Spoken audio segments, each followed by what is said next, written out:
سؤاشا روضة كهذا الشيء سولي سناك إلكشن كذا روضة سؤاشا هذا وادكتها كم جوابي كرهالي جوه سؤاشا روضة كهذا الشيء سولي سناك إلكشن كذا sool iyo sanaag waxaan barnaamijkaani si kooban uga hadli doonaa gobolada sool iyo sanaag oo uu muranka ka taagan yahay haddaba ku soo dhawaada warbaahinta Soomaaliya sool waa gobol ku yaala bariga waddanka Soomaaliya magaalada madaxda gobolku waa Laascaanood gobolku waxa uu xuduud la leeyahay Togdheer Nugaal Sanaag iyo waliba gobolada bari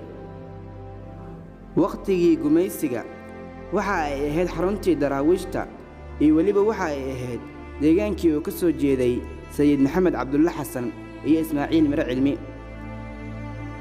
gobolka Sool waxa uu kaga duwan yahay gobolada kale ee dalka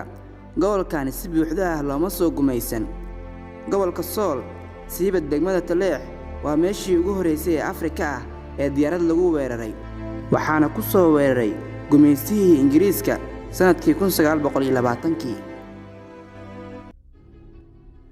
Sanaag gobolka Sanaag waa gobolka labaad ee ugu weyn Soomaaliya wuxuuna xuduud la leeyahay gobolada waqooyi galbeed Togdheer Sool Bari iyo Gacanka Cadmeed waxaana ku nool dad ka badan nus milyan qof wuxuuna leeyahay cimilo buuro dhaadheer iyo xeebo taariikh ahaan